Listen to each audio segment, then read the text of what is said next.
really felt like it was going to be a tough game, simply because I think that's the identity that the Panthers play with. I think Jeff has done an amazing job of getting his kids to just run through a wall and play hard. They came in having won 5 in a row. I thought their energy the first 3, 4, 5 minutes of the second half allowed them to get right back in the game, pushed us around onto the basket. They pressured the ball.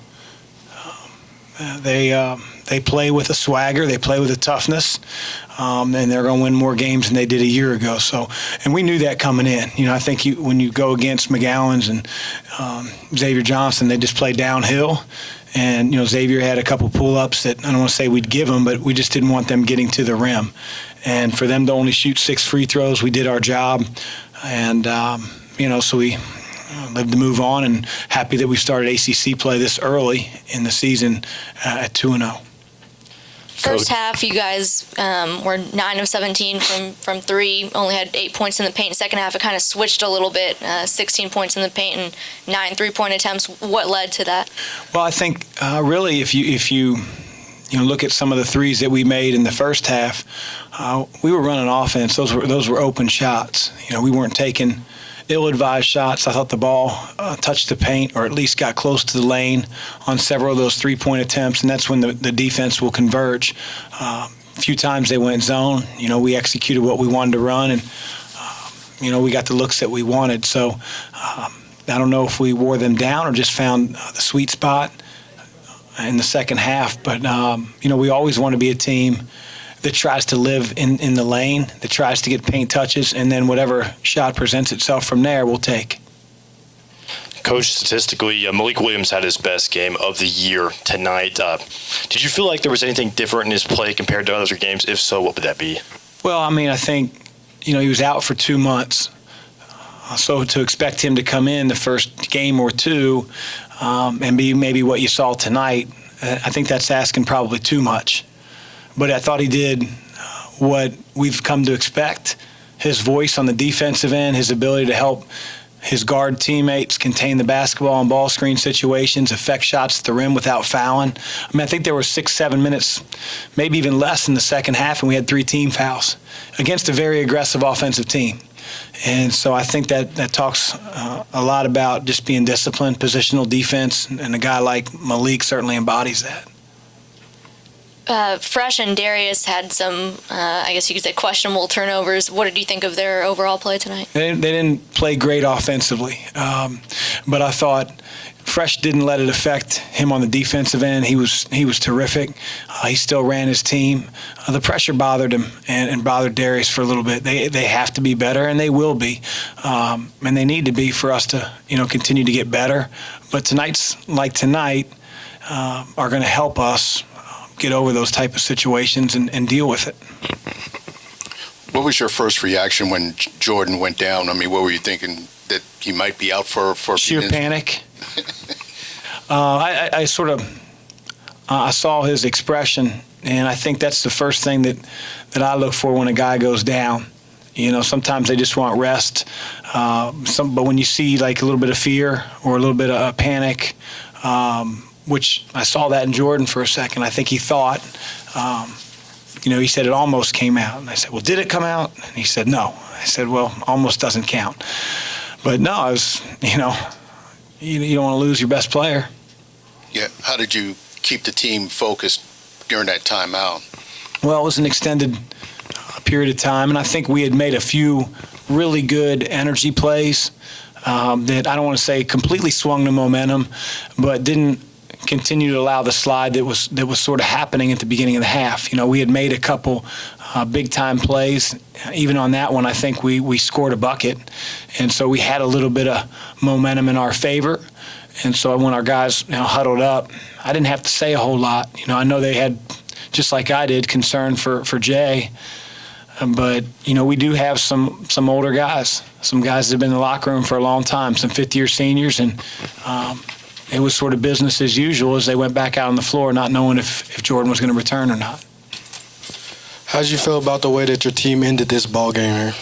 I think it's 2 games in a row. where we got stops. We didn't allow second shots. We ran the clock on offense. We got great looks. We got layups. And that's a killer. Defensively, you take a few more chances when you're that team that's behind and you're desperate to get back in it.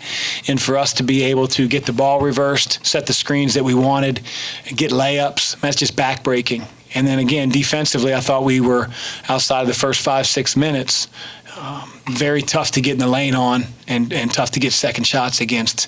And that was a separator. Chris, in the first half, you had 8 different guys get a 3. Can you just talk about the fact that this team, I mean, you don't have, I mean, Brian's obviously your shooter, but you can spread that around, and Malik hit 1, Steven hit 1, and just a little bit of everybody.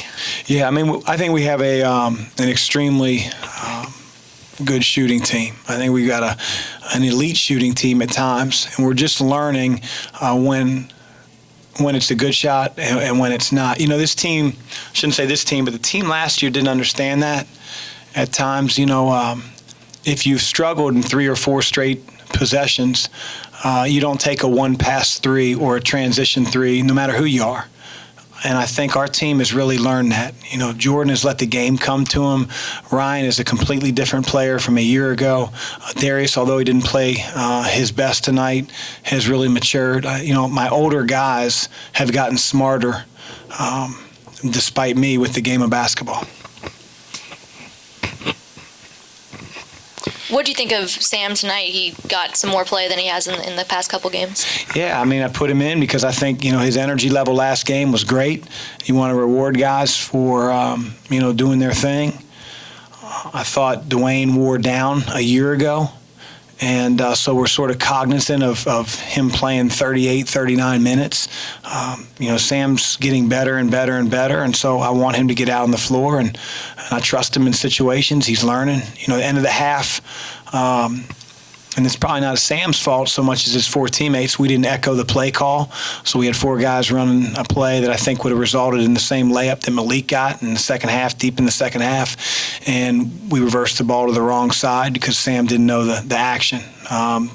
But you can only teach so much without giving those guys opportunity to play, and so it's always good when your young guys get a chance to do it on the floor in games. Coach, Pitt pressed you guys a little bit tonight and several times, and you all were able to break the press tonight. How much have you worked on that after last year, that being something you guys really struggled with? Yeah, a lot more. A lot more. We knew that they would go 2-2-1. We also knew that if it came down to maybe a 5-point, 6-point lead with a minute or 2 minutes, that they were going to change their pressure into full court man-to-man, run and jump, where it's a little more random. Zone pressure is a little bit more, you know, you got to get guys in certain spots, pass fake, and get the ball up the floor in the open areas. Man pressure with guys running and jumping, it's a little bit more random, but we've worked on both. We've worked on ball security and being ball strong, pass faking, recognizing when teammates are getting chased down. And we're not perfect, but we're much better than we were a year ago, especially this early in December. In the back here. Take 2 more. Chris, I know you're still trying to digest this one, but can you talk about the opportunity ahead to play in Madison Square Garden and play a team like Texas Tech? I've talked to our guys a little bit about it here in the locker room just after the game. I mean, it's a great experience. You know, I've been very fortunate because I was in the Big East for a while to coach a lot of games at MSG. And the stage lighting, the history of the building, you know, when you walk in the bowels of the building and, you know, they have posters of Michael Jackson and, you know, autographed by him and the Rolling Stones. I mean, it's, you know, not to mention the basketball that's played there, that's been played there. You know, it's Jordan's favorite, you know, arena in the NBA. I mean, it's just, it's a cool experience. And so we're very fortunate to be able to play, number one, in that venue, and then to be able to play a national name that we have a lot of respect for. A year ago, they were in the national championship game. And so Beard texted me today out of the blue. Said he likes watching our team, so he's trying to butter me up already, and I'm not having it. But you don't do what he's done and what their program's done if you're not an incredibly well-coached program. And so we have a lot of respect. I know they've lost 3 in a row, but they're going to defend better than any team we've played thus far, and we're going to have to be ready. Speaking of texting, did Scott Satterfield text you, or did he take out a protection order to keep you off his lawn? Coach Sat did not text me. We received a text about 11:30 or midnight and said, "Do you know your garage door is open?" And so Christy went to the door that leads out into the garage, and there was about 40 pounds of toilet paper on our doorstep. So they were smart to get it out of the trees and off the gutters and out of the pine trees before the morning, because it rained. I shouldn't have spoiled the secret and made life harder for them, but that's all right.